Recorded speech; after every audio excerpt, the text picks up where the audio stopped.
hosting us and to discuss these pertinent issues that are concerning us in South Sudan and concerning Africa as large. As a continent, we have been going through a lot of things since the ancient times. Up to now, we are still feeling the pain of the Berlin Conference of 1884, where the colonialists, the whites, decided over whiskey and over dinner, over lunch, to decide to divide Africa as a continent among themselves without putting any due consideration to the tribal or to the nation making within Africa. And by the way, before the coming of the whites to Africa, Africa had no less than 10,000 kingdoms and chiefdoms. We existed, we governed ourselves harmoniously, and we existed since the time immemorable. But of course, these discussions that we are having today is a step forward. And I was listening to my cousin, Professor Lumumba. When I said cousin, you were wondering how is Lumumba cousin to Emmanuel from South Sudan. Lumumba and myself, we come from a nation called the Luos.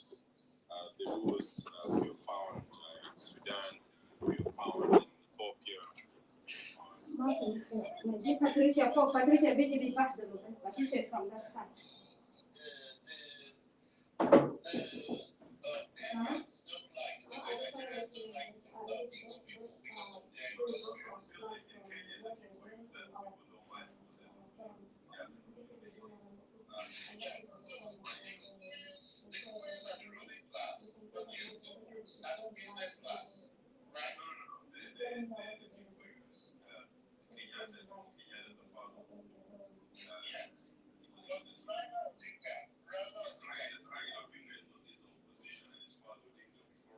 Meet myself. My microphone.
Hello guys, everyone who's listening or who's gonna listen.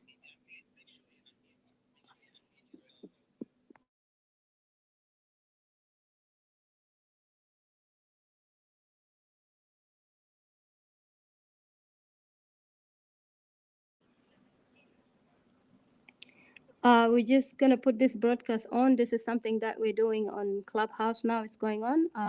Not to waste your time, I'm just gonna play it live for everyone that is gonna be listening to here. Thank you. Thriving city who are doing well in terms of agriculture.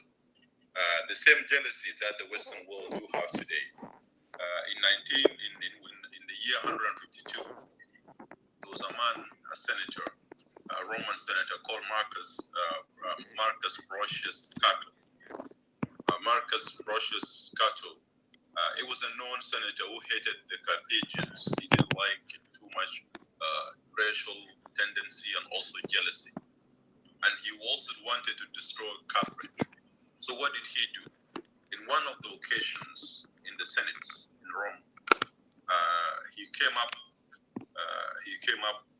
to the Senate with a ripe fruit, a fig tree. They have the ripe fruit of the fig, And he showed it to the Roman colleagues, and he said, "Do you know where this comes from?" And people were wondering. He said, "This fruit is only 3 days old and is still fresh. It comes all the way from Carthage."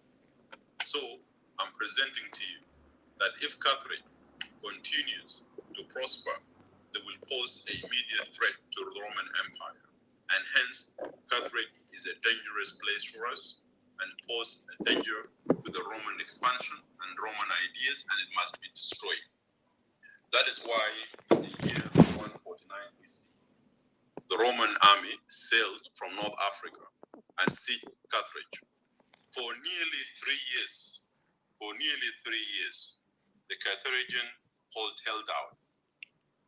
They seal off their food supplies. People were starving. The final assault to Carthage came in 1946. Okay, came in 1946. When the Roman attacked Carthage, they decided to burn houses. A house to a house was burned.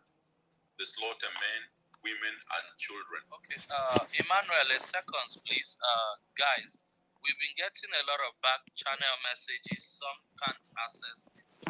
So please, how we normally do it, we don't mod our guests so we can be in control of the room, because we also understand how this self-determination thing works. So please, I plead that you guys can adjust so that people can access it, because a lot of people have been blocked. We know how this thing works. So yeah, so to make sure that, sorry guys, to make sure that I will bring you guys up for hosting. Yeah, we want to make sure we bring everybody down so that other people can get into the room, and then we'll bring everybody back up again. Thanks.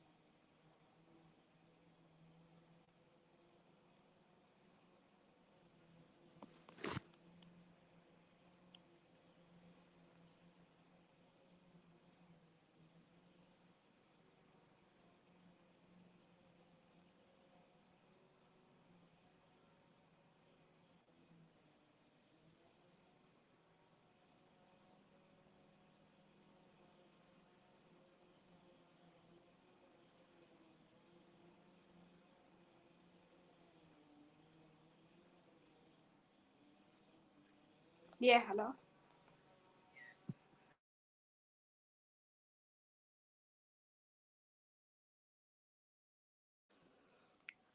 Hello. I just wanted to announce that we are having a technical issue now, but we will be back very soon. We really highly apologize to you. So are we coming back now? Thank you. Yeah, thank you everybody. Apologize for the break in communication there. So we just want to get everybody back. If you were on stage before, we'll try to bring everybody back, but please raise your hand again so that I've invited a number of people who were on stage, back up stage. Please. Okay. Please, Queen, you can also demote me, so we have very less.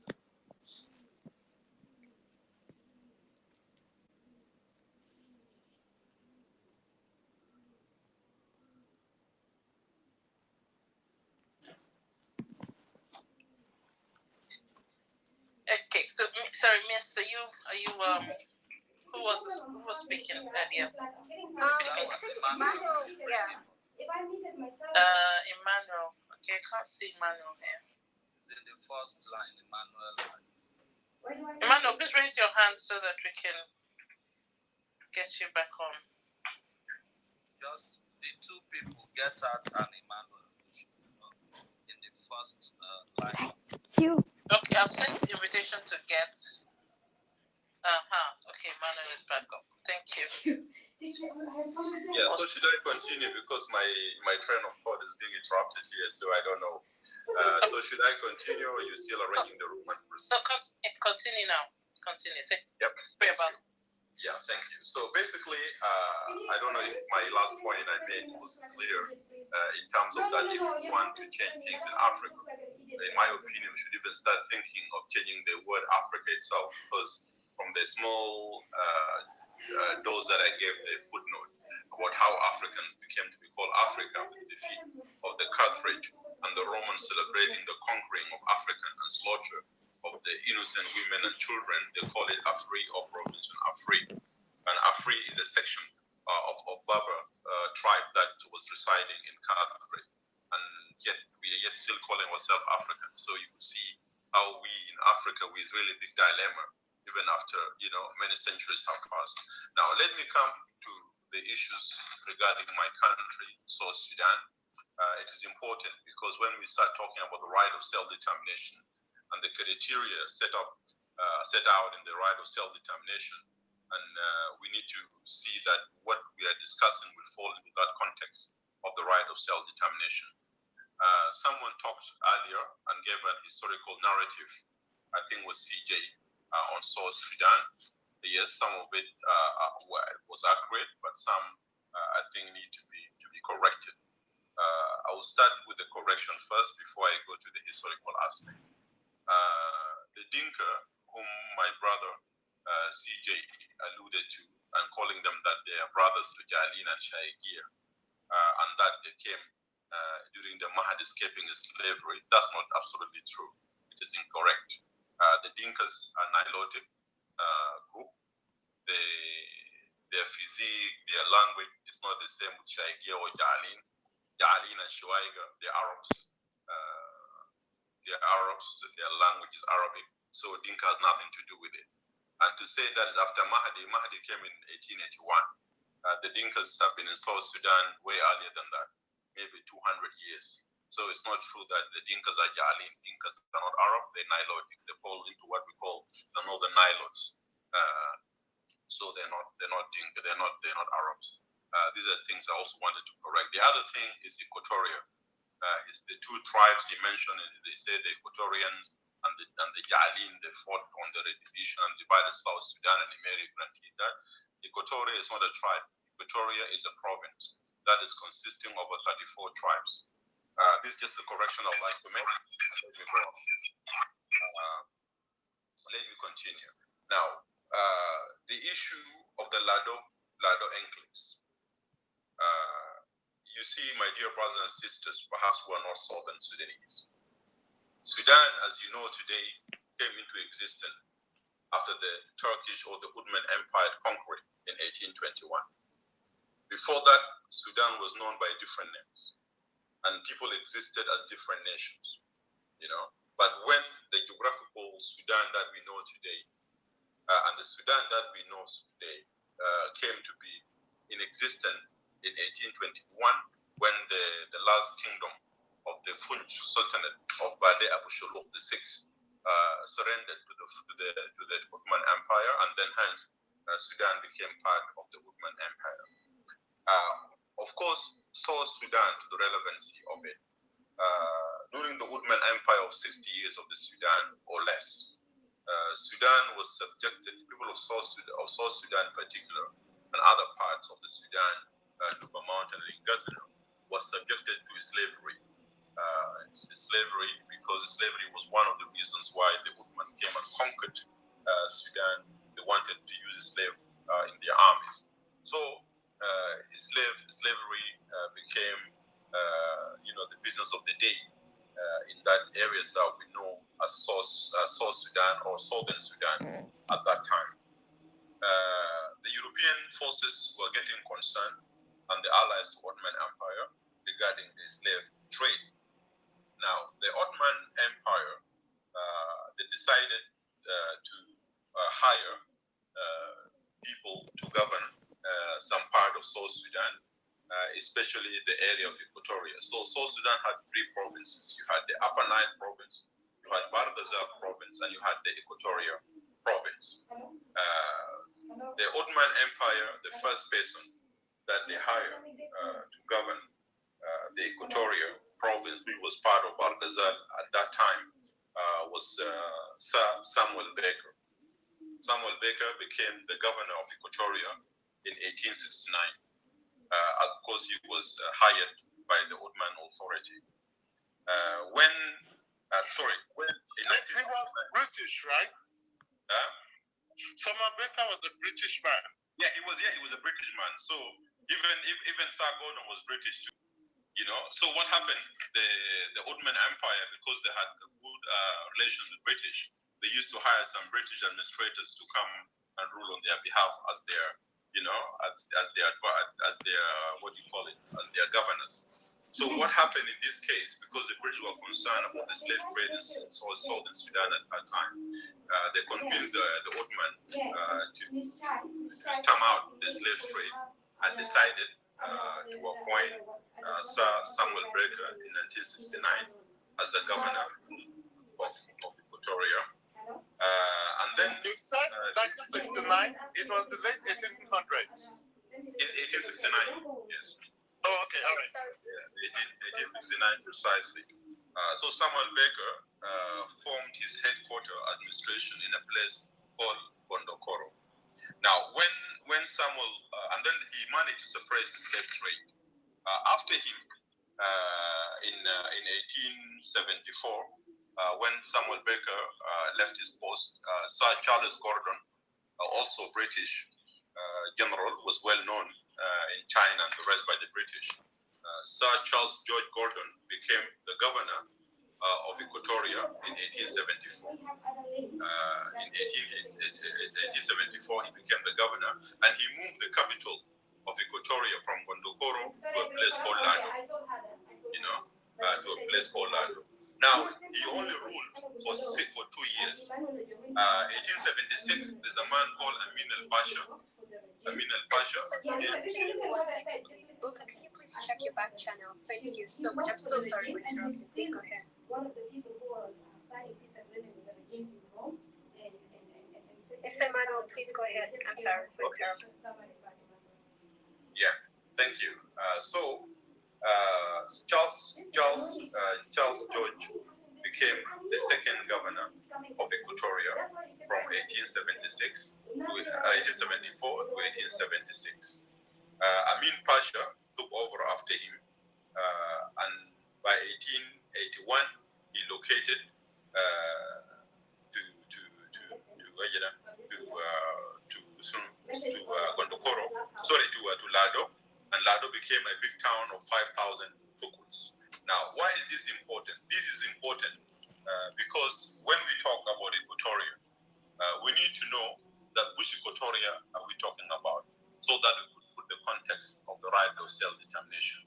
Now, the Lado Enclave that many has been talking about, Lado Enclave is a strip of land that comprises part of South Sudan, western Uganda, and some part of Zaire. When the British were building what they call the Cape Town railway, they made a treaty with the Belgians for exchange of Lake Albert and Tanganyika. So British will take Lake Albert and Tanganyika to pass the roads to the Cape Town roads, and then in return, the Lado Enclave, or the piece of land called Lado, is an enclave that was carved by the British from the Equatoria, will be given to the King Leopold of Belgium for the period of his time. So if he dies, the area reverts back to the British. And the agreement was signed. They negotiated and signed what they call the British Congolese Treaty. They signed it on the 12th of May, 1894, and they formed what they call the Lado Emmanuel, we will come back to you because we want it to be balanced. So just hang in there. I'm concluding. Let me conclude. It is important for us to put the foundation, my brother. So later on, when we talk about the right of self-determination, they are going to. I'm getting back-end messages. Yeah. Okay. Well, I think in the art of debates, all of us are patient. We have listened also to those who came and talked. It is really just fair for them also to be patient and listen to others. This is democracy. I am concluding. So what I'm trying to say is this: the Equatoria is just a province like Upper Nile and Bahr Ghazal. Now, when you start talking about the right of self-determination was given to countries that were under colonization. Okay, South Sudan is true. We demand the right of self-determination, and we did exercise it. We did that because we were fighting Arab Islamic, groups in the northern Sudan who are different from us. And that is why the people of Equatoria province, the people of Bahr Ghazal and people of Upper Nile voted in the right of self-determination as one people. If Equatoria, for example, were different people, they wouldn't have had the right to vote in the right of self-determination. Perhaps they would have only voted for the right of self-determination for Equatoria. So what I would like to submit to you tonight is that Equatoria is a province within South Sudan. South Sudan is composed of 3 provinces: Upper Nile, Equatoria, and Bahr Ghazal. Now, if there is a group, of course, in it, politics is not stagnant; it's dynamic. So, if there is a group now that find themselves the one to call for separation, because I'm not hearing right of self-determination, but outright separation, it is their democratic right. But let us try to argue constructively and see the foundations of the right of self-determination and whether it just applies to this. In case of Equatoria, as I said earlier, Amalu. In Equatoria, you have tribes like Acholi, for example. We speak the same language. I'm more closer to them than Acholi and the Zandi, for example, or Acholi and Bari. They're not close, but I can speak to Acholi. They're my relative. You talk to Pari, which is to call them Lamu. They're in Equatoria, but they speak the same language with me in the northern part, in Upper Nile. They're my people. So are we questioning the geographical demarcation of Africa? If we're doing that, then let us be honest among ourselves and say, okay, if that's the case, then let us go for a tribal self-determination. But when you start talking about regional self-determination, and this geographical region you want to ascribe to was given to you by the same colonizers that you're objecting against, then it doesn't make sense. That is my submission, and thank you. Okay, thank you. Let me just ask a question. Do you believe in the right, and I think maybe you've answered it before, but I think it'd be good to just clarify. Do you believe that every ethnic nation in Africa, no matter how small they are, and when I say ethnic nation now, ethnic people who have same culture, same way of life, that lived in the land, are ancestral to that land? I mean, they're indigenous to that land, that they do have the right to self-determination as per the United Nations Charter. And then the second question is, where do you stand in terms of your country at the moment?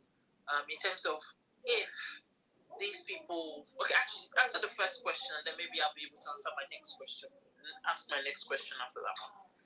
No, thank you, Sister Queen Sheba. Right of self-determination has 2 connotations to it. It has the legal and the political. Okay. Now, when we talk about it from the political perspective, I will tell you, I believe in the right of self-determination that, as you define it, need people with defined territory,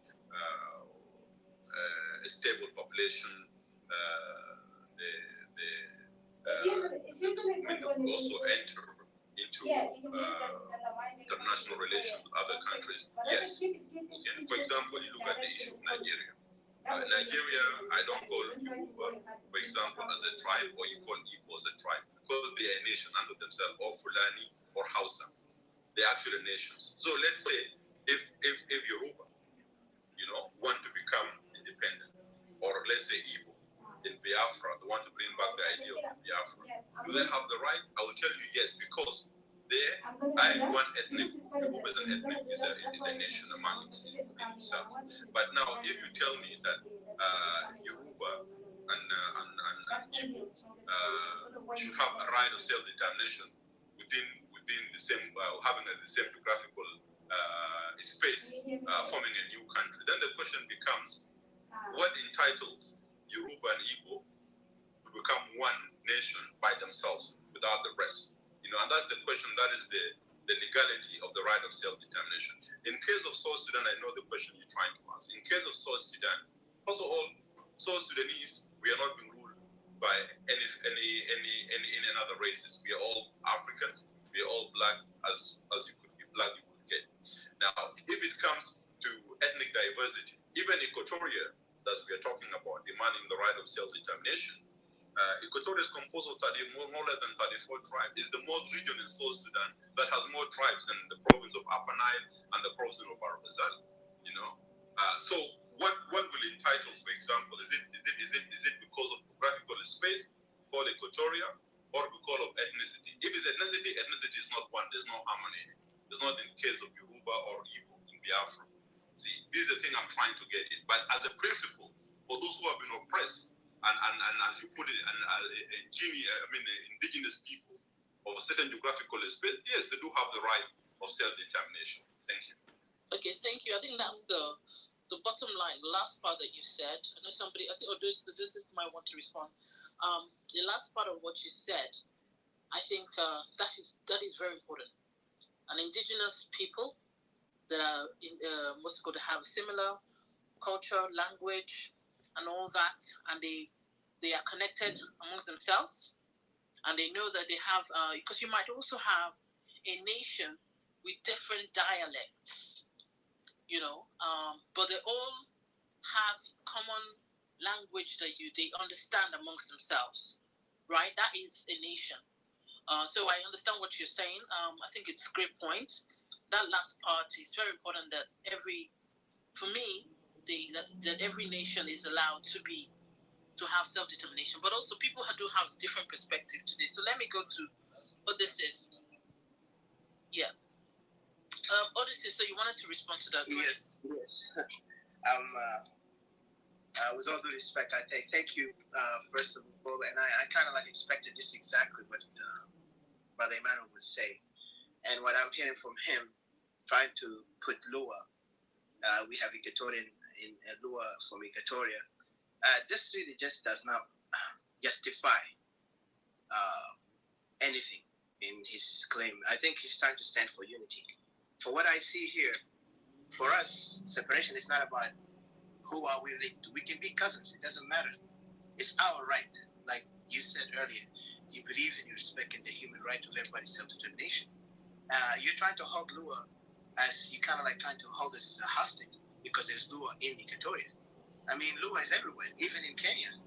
So you can't just tell me because you have Lua here, now you want to tell Equatoria, no, you cannot. And our separation is not justified. I don't know. Did you ever see the violence that is committed on our territories? We've been looking up in Upper Nile. There is no harmony there. And if you look, you wanted to tell that Equatorian are not harmonious. That is just wrong.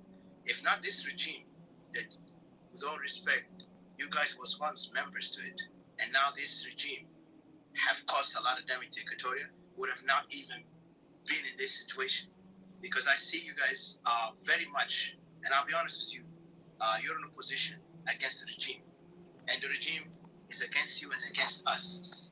And I see you now, guys, from the opposition also against us. Because you don't want to see Equatoria to separate for some interest that you see. But for us, we never seen anything the opposition have brought in the table. Sorry to cut in. Yes. Can you introduce yourself and let us understand where you're coming from? Yes, because we're from the outside. Yeah. Yes. Okay. My name is Odysseus. I'm from Greater Equatoria region. And of course, we know we have many tribes in Equatoria. We're proud to call ourselves Equatorian. We never define ourselves in a tribe. I am from a small tribe in Equatoria, but mixed with other tribes from East and Central and Western. I'm in West. So what do you have in common? A language? A history? No, we have different languages. Yeah. We have different languages. Our culture is very much intermingled with each other because our people, since the dawn, I would say since the biblical time, our ancestors have lived in harmony. Maybe they had fight, but we don't see that fight that can cause into destruction of community like what's happening in Upper Nile.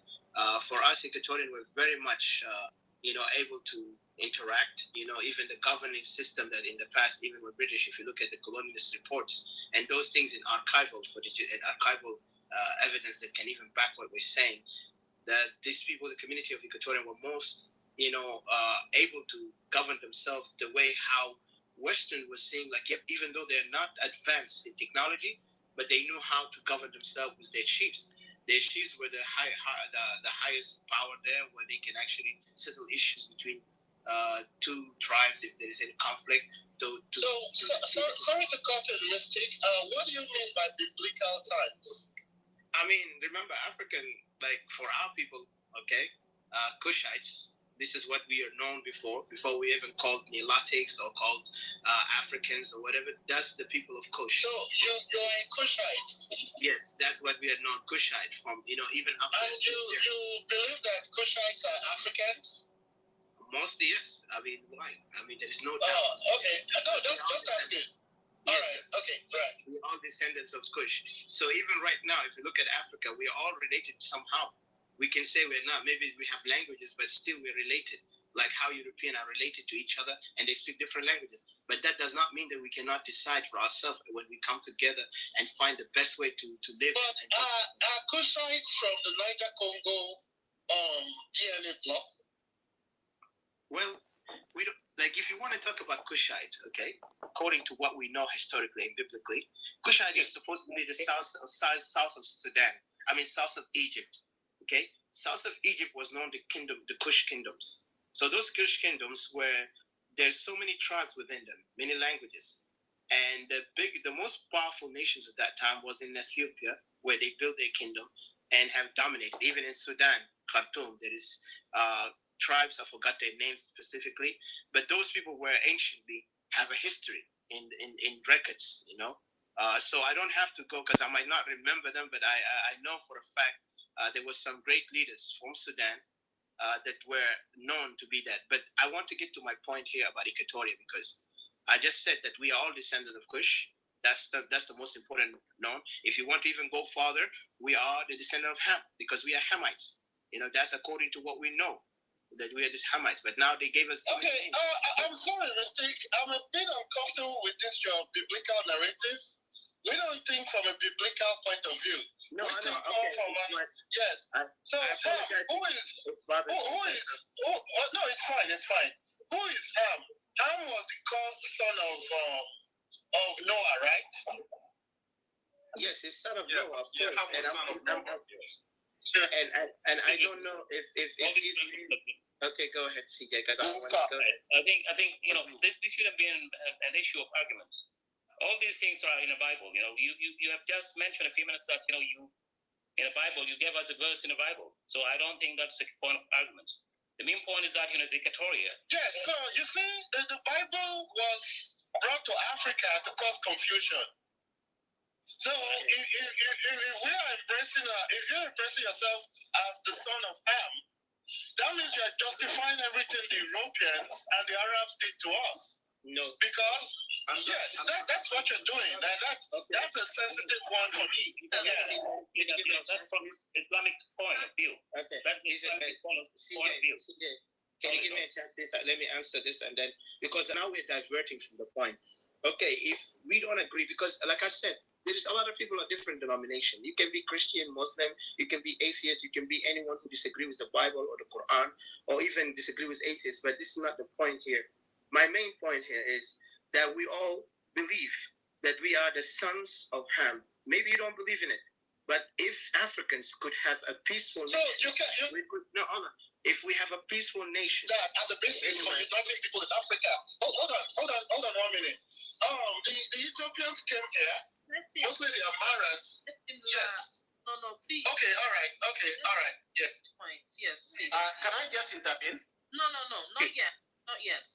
Someone was speaking. Others says, Thank you.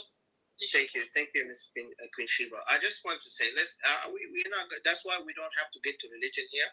But I want to mention one very important thing. Equatorians, they know their lineage, they know their history, they know their ancient people, and that's why I said even we can go in the time or before the Bible itself. But regardless to that, that's not my point. I want to talk about the Bible.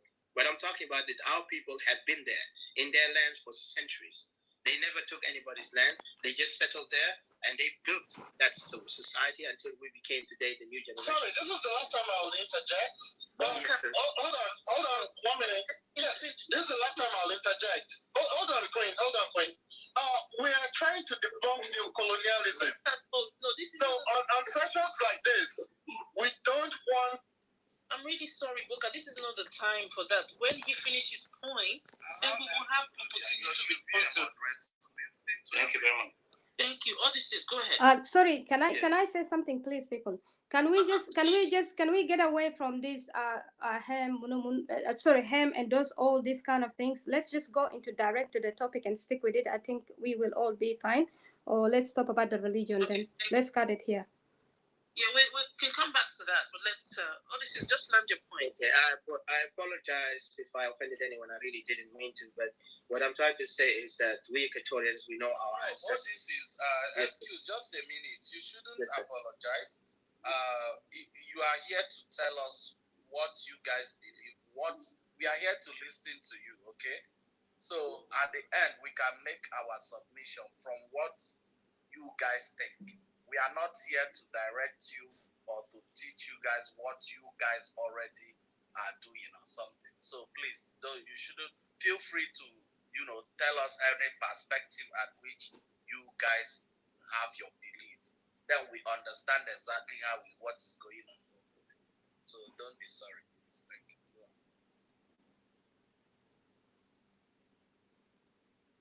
Yes, thank you. So I just want to get to my point because I want to respond to Mr. Edwin.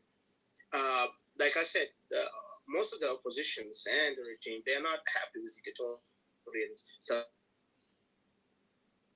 because we have people, we're not politicians, but we're very much aware. We have some people who are politicians that they support us, and yet they're not in any part of opposition or the regime. They are actually standing with the rights of Equatoria to self-determine. Because we have the same gentleman, with all respect to you, Mr. Juin, you're the same person who last time said that you guys, your call for separation will be only in heaven. If heaven, I don't know, that was really, to me, it was disrespectful to the people who are dying under the tyranny, under the mistakes that you guys once were part and you'll be held accountable for. And I'll tell you how. You were held accountable because the first time in this country, we voted as a people of Greater Equatoria with the other two regions, believing that we are South Sudanese. You guys joined the regime without any question that this regime is supposed not to take over power, but they're supposed to go and collect the people and let's come and build a civil government. But you guys refused to do that because you saw the opportunity to be in power. So most of you guys have joined it and even claimed it to be, a government. And then when this honeymoon is over, a lot of people jump out of ship, left the regime, and said that the regime committed atrocities and violation. Where were you guys there? Because Equatorians have been sitting 16 years watching. Even we blame some Equatorian leaders who failed us too in our right, especially when it comes to the point that Equatorians have been deprived from everything, including political decisions were not given. There is only puppets like Waniga and Lomoro. Those guys have been used to destroy Equatorian. SPLM from the start was the enemy of Equatoria, and we still state it like that because SPLM is the reason why Equatorian today are suffering. They were against us from the beginning. Even the tribal conflict that has started because of John Garang, it was continued under this oppressive way that they were doing. And then some people now calling him hero, but we call him a villain because the man have created an agenda to bring Dinkinism in power. And today people are trying to say, no, it's Salva Kiir. But we condemn a whole community that because their community have committed this and they never condemned the crimes that they committed in their name. So Equatorians have become victim to every policy, to every, tricks and conspiracies that committed either by the opposition or by the regime. And this is why we stand against anyone who stand against Equatorial right. Because we thought there is hope. Federalism, the way how you try to define federalism, that everybody will go anywhere and live anywhere. No, we are tribes. We have territories. Everybody respect territories, everyone. Before when I remember the South Sudanese coming to independence, most of the people in Upper Nile claiming the oil belonged to their tribes. It doesn't belong to the country. So now Equatorians have so many minerals, but never claim the minerals belong to any tribe. Instead, we would say it's a national resource. But apparently, for us, you don't even worry about this national resource. We worry about the people because our people are the real national resource. Because we want Greater Equatoria to gain the opportunity to be a nation that is built on a civil, like a civilian government, no rebels, no opposition that will be, coming out to just interfere in people's right or into people's decision. We want a real society that you could even define it as an egalitarian society or a society even better than that, democratic and process democracy and human right. Right now, they have been murdering our people for so many years. And I remember I never seen a lot of you guys condemning there's things happening. Even now, up to date, people don't even know that Equatoria has a genocide happening in there, and one tribe is committing this genocide by sending their militia. You know, people are even surprised when they talk, what is Equatoria? I said, Equatoria is part of South Sudan, and we are a different region. And yes, we are tribes in that region, but we are very proud to say we are one people because we never see ourselves as tribe. The only problem now is happening, the division that is being caused by the regime and by those who try to let Equatoria to be a follower. Because last time IO, the same thing did it. Like I mentioned earlier to you, brothers, before, when we talked, that SPLM 2013, SPLM caused the atrocity against the Nuer because they justified it on 1991, and then they call it a coup. While most of the community, they never complained on this crime or called Kir to get out. Instead, people were still there. Some even some people who now joined the opposition, they were still in the regime until the 2016. And what happened was, of course, you know, Kir is a dictator. He will choose whoever he wants to choose, and he will throw whoever wants to throw.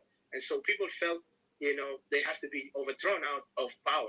And then that's when you see Salva Kiir, you know, begin to, the IO, I mean, under Riek Machar, begin to undermine Equatorian by taking Equatoria as a tail. Now, every time they want Equatoria to be followers, we don't want to be followers. In our capital city, even itself, some people are objecting even to be there.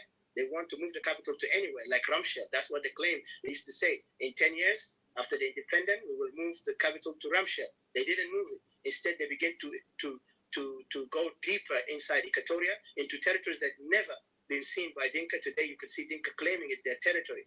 And when we say this thing, they call us, we are tribalists. But how many tribes are in there in Equatoria that are all complaining about this one tribe? Even in Upper Nile, Bahar Ghazal, they're claiming. And then you look at Bahar Ghazal, some of them, they want to say we are all suffering. No. So which tribe is that? Which tribe are you referring to? The tribe that is mostly known to be troublemaker is now Dinka. Is the one who's running the country. You know, because they are using a tribalistic method to to occupy other people's land. Because right now what's happening in Equatoria is no longer a land grabbing. It's occupation and mass genocide and mass, what do you call it, chasing our people away, you know, from our territories up to Can you explain how this occupation happens? Let's compare it to how it happens on our side. Yes, I'm coming to that. That's why I said 2013. 2013 opened the door to the Dinkaism agenda to be set in motion. What I mean is that the SPLM have created this excuse of IO, because in 2016, especially after the second time they tried to assassinate Riek Machar, and Riek Machar had to flee to Congo. A lot of Equatorians supported Riek Machar because they sympathized with Nuer for the genocide, and they felt like they are in the same boat in case of the human side, that they are being killed, being marginalized, and being threatened. But it wasn't that worse until they saw some leaders in Equatoria like Ladugore and others who joined the IO. That brought the fire to our home. And I remember there's some Equatorians, including me, we spoke against that we join IO because IO does not represent it. This is tribal conflict. But they didn't want to do that. They politicized it to the international community to act like there is nothing going on. It's just a political issues, power, what do you call it, power struggle. But in reality, if you look at the hidden agenda behind it, it wasn't power struggle. Yes, Nuer and Dinka were the most who were holding the military. Up to this moment, when they chased Nuer out, now Dinka are holding 99% of the army. And you could say that 99%. The other ones are 1%. Those are just there to serve them in some important things. But most of these people who are armed to the teeth are from Dinka, and they are the ones who are now committing atrocity against Equatorians and other territories, even including to Mr. Ajawin. His territory right now is being taken by Dinkas, calling Dinka Badang. They're trying to take over their territory, you know. And these guys, have been, Okay, land your plane, and then we'll come back to Emmanuel or someone else who's on the other side. Go ahead, just land your. What's that again? I said if you can land your point, and then we can go take someone else. Can I come in, Shiba? Hold on, let Odysseus land, because he do need. I will just. Okay, I will land my point, but my point is that Equatorians are calling for self-determination because it's a legitimate case.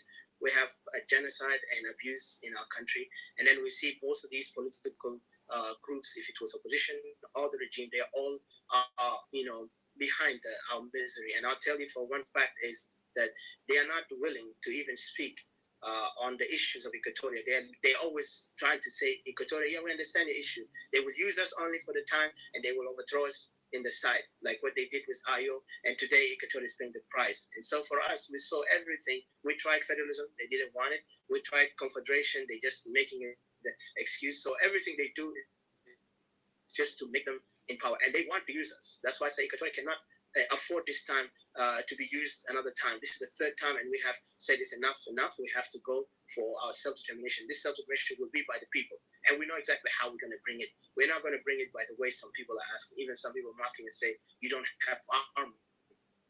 Yes, there is a lot of methods. Like South Sudan, how we got independent, we can get that independent the same way, but this time to be by the people, for the people. So I'll stand here for now. Mr. Charles would like to make some comments. He back-channeled me. Okay, so CJ, you need to fix your mic. Yeah, CJ's mic is funny. CJ will come to you. I will take Charles. 1 minute, yes. Point of clarification, so that we know we're in pictures. Everyone is in picture. Will you be able to answer? Hello, ma'am. Hold on. Is a member. Remember, just add one point. We are a member of the Equatorial Social Council. That's what we are now doing because most of us here, like CJ, DD, Bianca, and other members, including our ally here, Charles, also. Charles is he's advocating for Equatorial separation. So CJ is one of our members. Also, is in the board member. I'm the representative. I'm leading right now in this opposition. I mean, in this Equatorial Separation Council. Go ahead. Thank you so much, CJ. I'll come to you, and I think maybe you'll be able to. Just only clarification, ma'am. Is that possible? Before we proceed. Yes, please go ahead. Make it. Yeah, my point is this. I wonder. Hold on. From our brothers, from our Nigerian brothers, are we here? Are you here to listen to our side of the story, or is it? Are we in a cross-examination? Because I've seen, in the floor, there is someone, who kept on coming up and forth. So let us put us in a clear mind. Let us know what is that exactly. What have you prepared for? Is it a cross-examinations? Or are you coming to listen to our story as people are calling for separation or cessation of Equatoria? Thank you. Thank you very much for that question. That's a very important question, CJ. What we're here to do is to hear your story. And as part of hearing the story, we understand that there might be other sides that want to also speak. So just to be clear, we had this room was set up because we already had contacts with yourselves. So all this is DD, CJ, you are our guest today, I think the main guest today, right? We wanted to hear your story, but we understand in order to have this conversation, we know that there will be people from the other side or might have opposite views as to what you're going to say. So we are also going to allow them to speak. It's not going to be one. I'm really sorry about that noise. But isn't it okay, when we complete our message and then, at the conclusions, it will come in a form of questions rather than, interruptions? Because, if you ask me to tell my story, I should tell it to the end until I land. Okay, other than that, then that will be a controversial issue for me. The way how I look at it is a controversial. Because, you need to listen to me first, and then afterward, all right? If at all any questions were to come up, we will be more than happy to answer it in a group manner, in a group, let's say, answers, not individual answers. Because, you can't interrupt me along the way while I'm heading ahead. DJ, can you just speak for a minute? We are the people running this club, and we appreciate your time, and we appreciate that you are here. And we also have a way that we run our rooms. And whilst I understand what you're saying, and we are going to give you the opportunity to put forward your submission, and we're not going to, I'm hoping, and this is to the other mods, please, when someone is making their submission, let's try not to interject. If you have anything that you want to say, or anybody else on stage you want to make a comment that you think we should bear in mind, you can back channel any of the mods. So I like the fact that CJ is making his point clear, and I think that also goes to everybody else here. If someone is making their submission, the rules of this house is really not to interject unless absolutely necessary. But I think most of the things need to come through the back channel. CJ, I was going to come to you, and Odysseus has made this submission. I also want to give you guys an opportunity. I see Didi as well. I also want to give you guys an opportunity to have some. Excuse me, man. Sorry, I have to object here. When we came up earlier, we had a meeting, and we said let's first finish our points, clarify our points, position, history, and then talk about the geographical things, and then also our political situation. But we've never been given that because CJ was after that was interrupted by Emmanuel Adewin, and I feel that's kind of like really violating what we earlier talked about in that meeting. I don't know if you were there because we spoke that we agreed on, because we don't want anybody, we want only have question and answer. But it seems like now we're feeling like it's opposite what we have agreed upon. And this is kind of like, with all respect, I thank you for posting us. But if we are going to always do something, let us do it in the right fashion when we agree. Because if we didn't agree from there, we would have not gone far. Right now, my team are not happy with what's going on because we feel like we are now being silenced. And this is what exactly the regime is doing there. When we talk, we give everybody a chance to speak. We have to finish our point because you want to know what Equatoria is and who are Equatorians and what is their call. We are calling for independence. Our independence is not a debate. It's a case. So when somebody from the other side who never will accept my voice coming up to challenge me when I didn't even put my point first, the presentation to you guys, that sounds to be violation of my right. And if we believe all of us have a right to succession, let us listen to the side of the victims first, then come up and listen from those sides who disagree with the victim. And then you make a judgment there as a judge. Can I speak, please? It seems like we don't get opportunity to make a comment. Can I just speak, please? I just wanted to say that I wanted to apologize earlier because I was talking. I didn't know that I muted. I did not mute my microphone because I was trying to broadcast this in our forum and I was getting frustrated. I wanted to apologize to everybody that have heard me talking here. I was having things that I'm handling in the background. So I just wanted to say that, yes, as what Odysseus has said, we have agreed in the meeting that we narrate our story first, and then from there, then we can see what happened period to that. But I wanted to say that I've also made a remark that I've listened to the room that you guys have run with the Ethiopian, which has created a little bit of chaos and agreement and stuff like that. That's why I had made that, let us, if you guys wanted to hear our account, this is not a debate. Let us speak. Or else I feel like this is a failure. And then I feel like if we are not ready, then maybe we should reschedule it in a proper time when we all are ready to run this properly. Otherwise, we will withdraw or just let's run it properly. Okay, let me step in. Can I say something? Hold on, guys. Let me just. Chief, can you just give me 1 minute or two? Just 1 minute or two. No, Emmanuel, we've been speaking less. Can I just handle this? Thank you. Guys, can I say something, guys? Can you just mute your mic, please? Okay, I'm running this room now. Please, guys. I came in I came in a little bit late, so I must apologize. With that, I came in late. I was part of that meeting.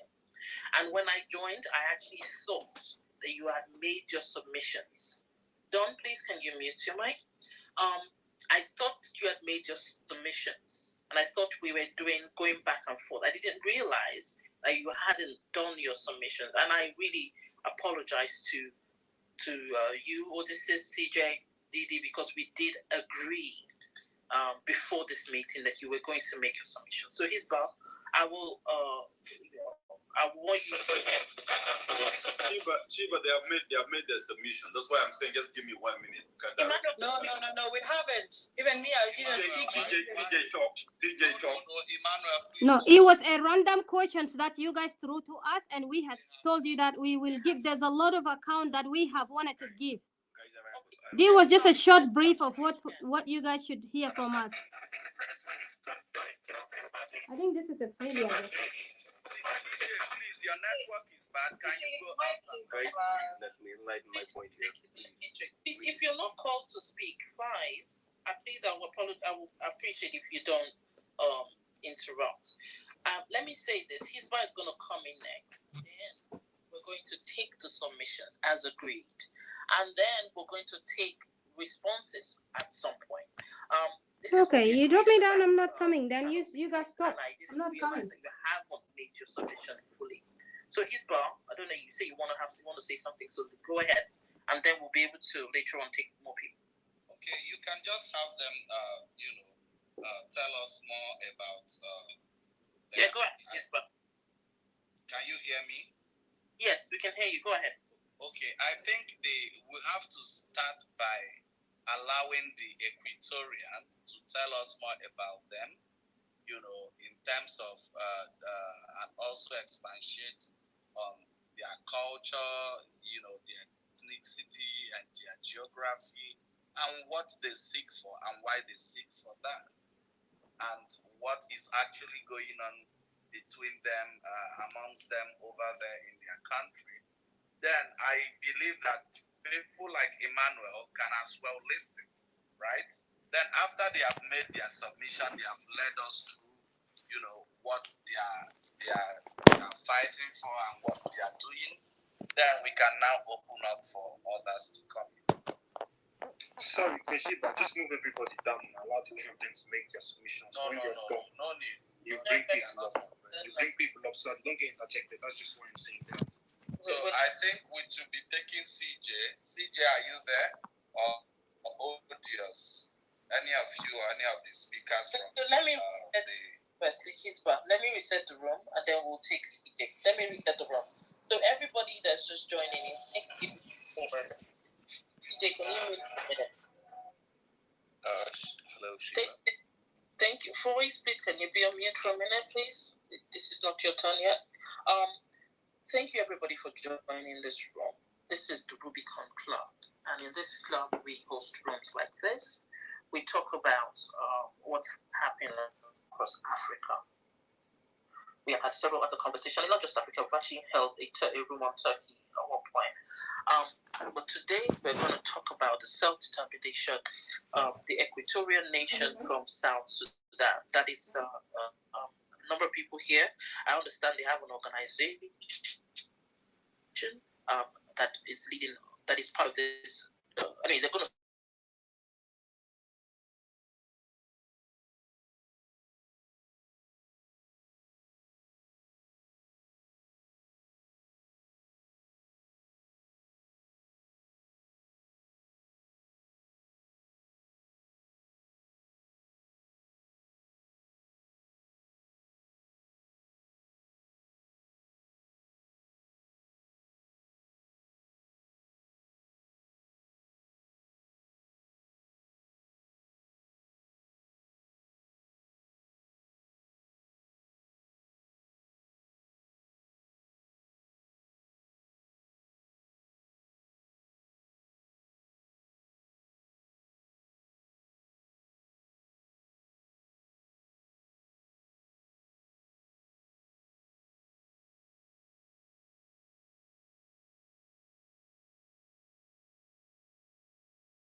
I think Queen Sheba, give me also a chance because I was invited to talk too. So I think it's just fair, just rather than listening to one side. First of all, I thank you. I thank Queen Sheba and I. Sorry, you have to wait for us to give you the opportunity to speak. So just hold on a second. CJ, did you want to say something? I know that you're. Oh, yes, please. Oh, yeah. First of all, I would like to thank you guys, for listening to us at this particular time. But my main point was actually totally disturbed at this particular time. The reason why I'm asking for a adjourn, if you can adjourn it, I will be more than happy for that, because there seems to be disagreements in the floor. The reason why we're just asking to adjourn. So if you're fighting a just cause, you don't have to be worried about what the opposite view is. We are here to learn. And so don't be so sensitive about closing the room. Be more sensitive about. This is the point. This is the point. Yes. Please don't mute me. No, I'm appealing to you to adjourn. I didn't say postpone it. I didn't say cancel it. Just postpone it. Let's adjourn it. From now. Because we'll adjourn it for next time. We will come again. We just end it up here because there's some kind of interruptions that make me annoy me. So I guess I do have a right of calling for adjourning the meetings, because there seems to be, I have no notice, as I've said, there wasn't any notice that, there will be a submission along the way. That's why, the reason why I'm just asking you politely, guys, I understand, how that is going to be, but, that's what I see is the way how, even if we approach, I'm not more than happy. Okay, So, in seconds, CJ. Omar al-Bashir, are you here? Can you hear me? Yeah, please. You are also from Sudan, right? Yeah, I just want to apologize because I'm meeting in a noisy environment. I'll keep on listening. Okay, but which part of Sudan are you from, if you don't mind? Northern part of Sudan. Northern part of the Sudan. Yeah. Which tribe? I'm from Kasala. Okay. Yeah. All right. Okay. I don't know, but. Well, sorry. This is what we have. This is what I'm sorry to cut you guys. I'm sorry to cut in because I'm not allowed to do that, which I apologize. This is what we've been talking about. You guys seems like you're confused. You're bringing people that have nothing even to do with this thing, and we have talked earlier. We said we bring our people, and then we will come and sit down and we'll tell you.